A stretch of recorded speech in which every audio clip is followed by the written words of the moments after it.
Assalamualaikum, selamat datang kembali di Guru Gembul Channel. Pada tanggal 8 Juli tahun 1888, seorang ulama terkemuka di Indonesia bernama Utsman bin Yahya Sayyid Al-Ba'alawi itu mengirimkan sepucuk surat kepada Sunan Gurgronje yang isinya adalah terkait dengan masalah kamus terjemahan Arab Indonesia yang berlanggam Hadramaut atau Yaman. Nah, yang menarik perhatian di sini adalah bahwa bagaimana Utsman bin Yahya itu memberikan pujian dan sanjungan yang sangat luar biasa terhadap Sunan Gurgronje. Saya bacakan kurang lebihnya seperti ini. Di hadapan baginda yang mulia, panutan yang agung, pemilik ilmu yang lurus, yang kebesaran sosoknya tidak perlu didefinisikan lagi. Tuan kami, cinta kami, Dr. Sunan Gurgronje. Semoga hari-harinya selalu berbahagia dan panji kebesaran namanya selalu berkibar di atas ketinggian. Nah, ini sebenarnya bukan surat pertama. Setahun sebelumnya itu juga ada surat yang disampaikan dari Utsman bin Yahya kepada Sunan Gurgronje yang bahkan pujian dan sanjungannya jauh lebih luar biasa. Ada paragraf puisi yang sangat-sangat menyentuh hati. Saya sebutkan akhirnya saja karena ini cukup bagus.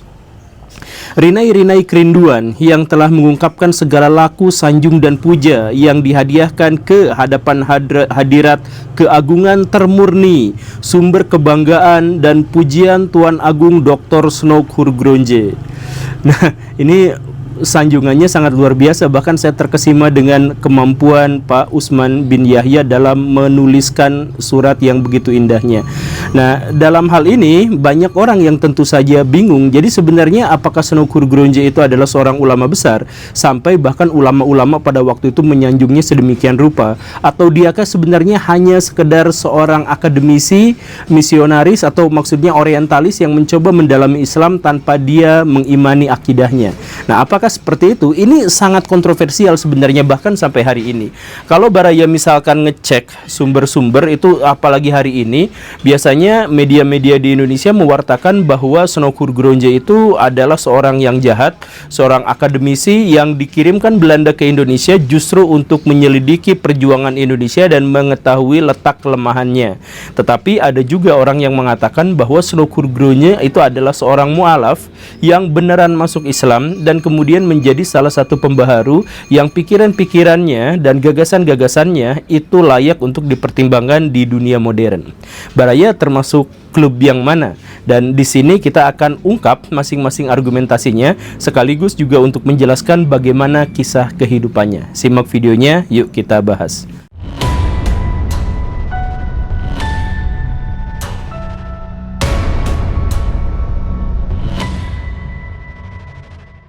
Sunan Gurgronje dilahirkan di Belanda pada tahun 1857.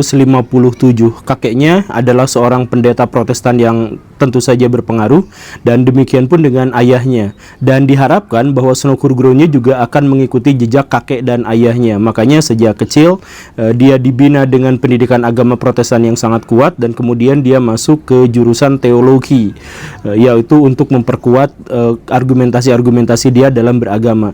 Cuman entah bagaimana ceritanya, setelah justru dia mendalami ajaran agama Kristen, dia menjadi relatif tidak suka, relatif antipati terhadap kekristenan, dan kemudian dalam waktu yang dekat sejak saat itu dia mengatakan bahwa dirinya itu adalah seorang akademisi yang sekuler yang tidak lagi memahami kesakralan nilai-nilai dalam beragama begitu.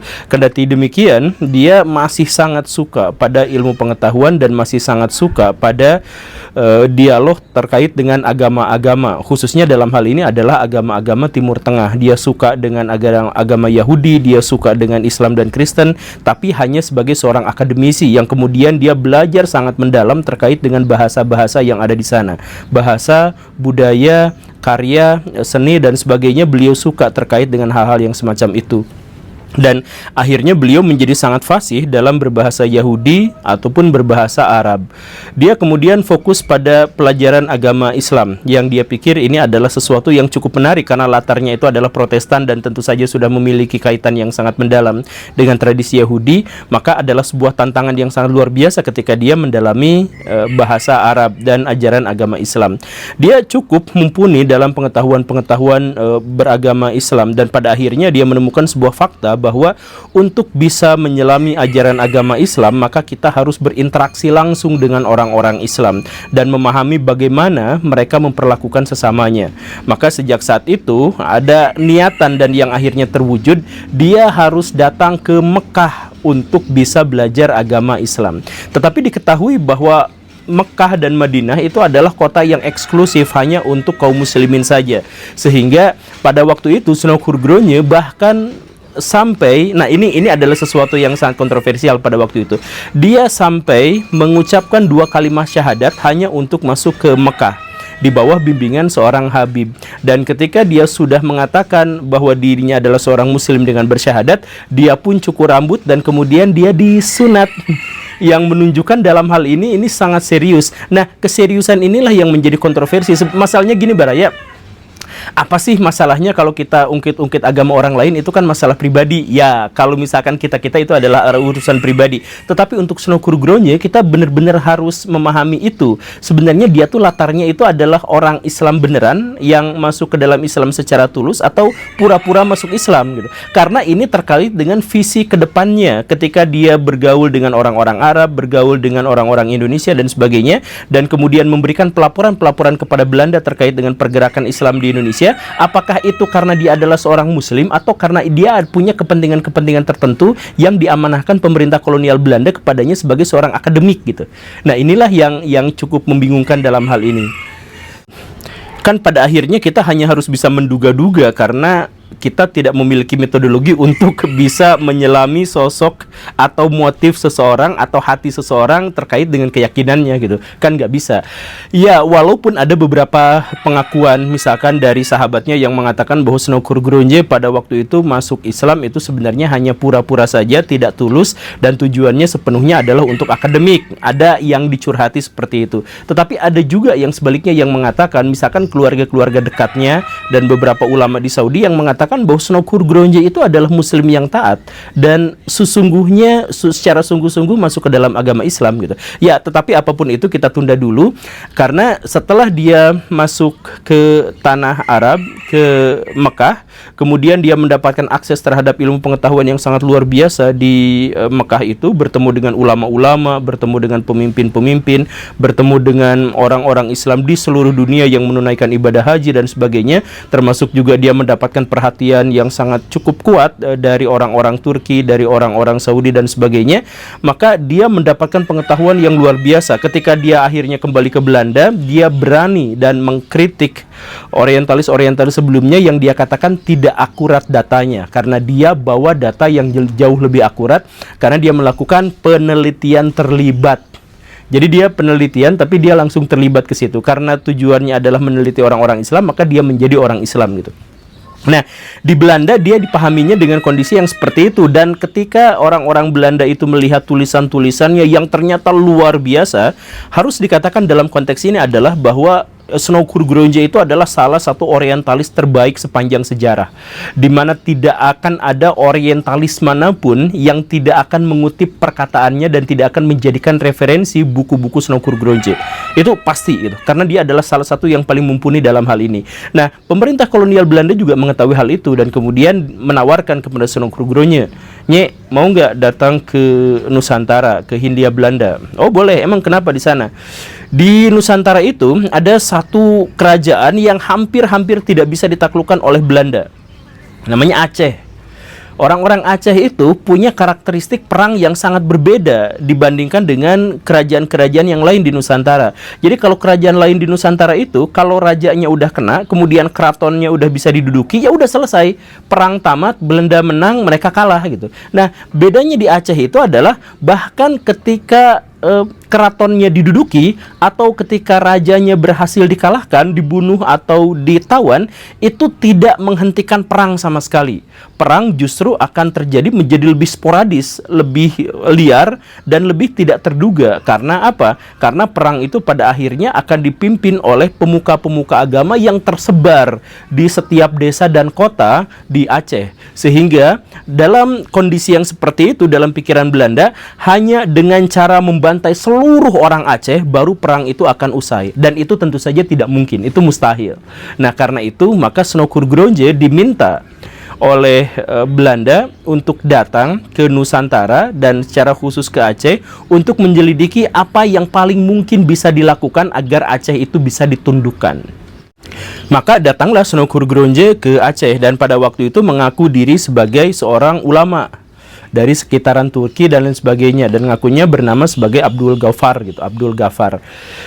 Dan diterima oleh orang-orang Aceh karena apa? Karena orang Aceh melihat bahwa orang ini tuh sangat fasih berbahasa Arab, sangat pandai dalam agama Islam, ngerti hadis, ngerti Quran, ngerti tafsir dan lain sebagainya, semuanya dipengerti dengan sangat baik, dipahami dengan sangat baik, ilmunya luas. Jadi tidak mungkin kalau misalkan dia hanya sekedar akademisi yang mencari data, itu kayaknya susah gitu. Makanya diterima di situ. Nah, sejak saat itulah maka Sunan Kudus itu diterima oleh kedua belah pihak, baik oleh pemerintah Hindia Belanda maupun oleh orang-orang di Nusantara, khususnya dalam hal ini adalah Aceh. Di sini Sunan Kudus kemudian juga melakukan perannya. Jadi kepada masyarakat dia khotbah, dia ceramah, dia dipanggil dari satu masjid ke masjid yang lain, satu surau ke surau yang lain, berdiskusi dengan banyak sekali ulama dan sebagainya. Tetapi di sisi lain dia juga diangkat sebagai penasehat dari pemerintah kolonial Hindia Belanda. Nah, di sini ada satu ajaran yang kita juga lagi-lagi tidak ketahui apakah ini bermotif karena dia adalah muslim yang sebenarnya atau karena dia adalah seorang orientalis. Jadi dia mengemukakan sebuah gagasan gini, gagasan yang sering saya sebut sebagai sekularisme gitu. Jadi Sunan Kudus itu bilang kepada pemerintah kolonial Belanda, wahai pemerintah kolonial Belanda, Islam itu bukan ancaman. Jadi jangan serang Islamnya, tapi serang Islam politiknya, Islam ideologinya. Kalau Islam sebagai agama itu sama sekali tidak mengancam, bahkan bisa kita gunakan untuk bekerja sama dan menciptakan perdamaian sejati antara pemerintah kolonial dengan bangsa pribumi. Nah, pernyataan itu apa? Islam harus dipisah antara Islam politik sebagai ideologi yang memiliki dorongan kuat untuk melakukan perlawanan pada Belanda dengan Islam sebagai agama yang rahmatan lil alamin, yang memberikan kebaikan buat semesta alam. Nah, pernyataan ini disampaikan Sunan Kudus bukan hanya kepada orang-orang Belanda, tetapi juga disampaikan kepada orang-orang Aceh.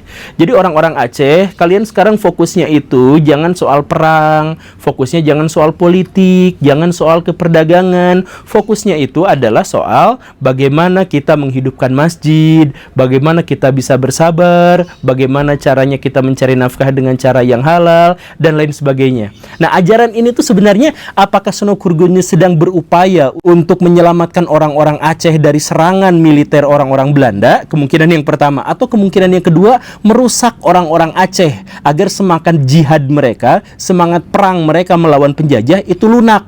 Karena disuruh, udahlah nggak usah mikirin ekonomi, gak usah mikirin soal politik, gak usah mikirin soal media, gak usah mikirin soal apa-apa.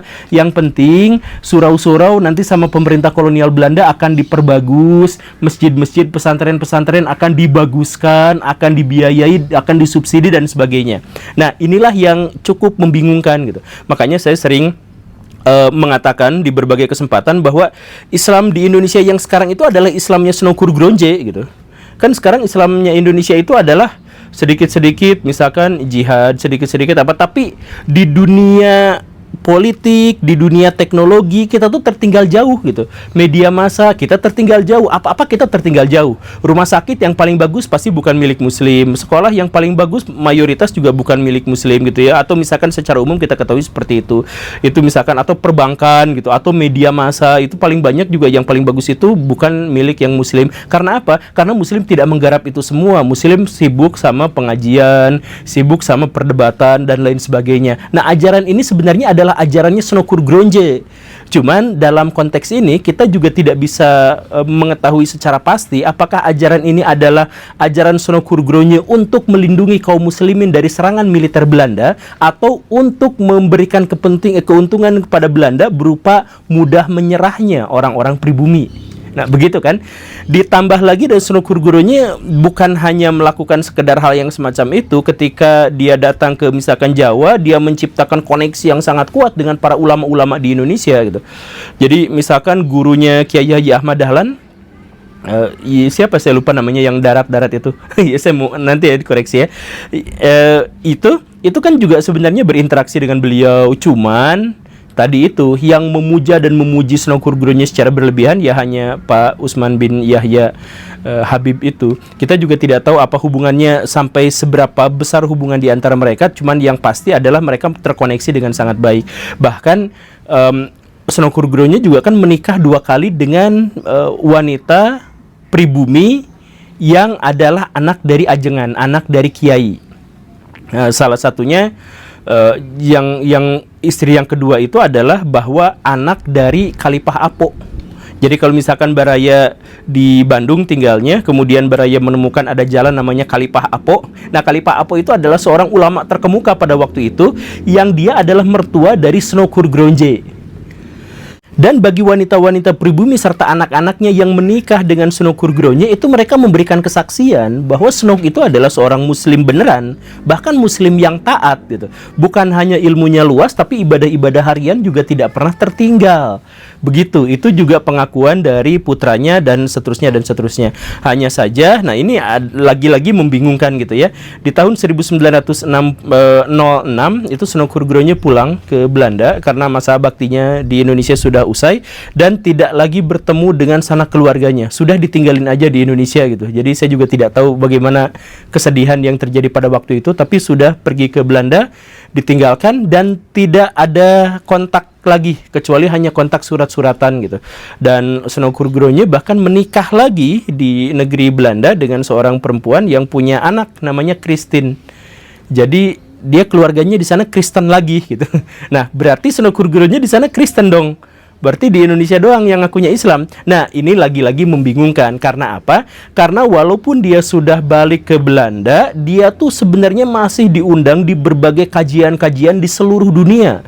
Dia ke Turki, dia ke Arab Saudi. Dia ke Arab Saudi itu datang secara reguler gitu. Diundang oleh raja-raja dan ulama-ulama Saudi, kemudian memberikan ceramah, memberikan khotbah dan sebagainya sampai akhir hayat beliau gitu.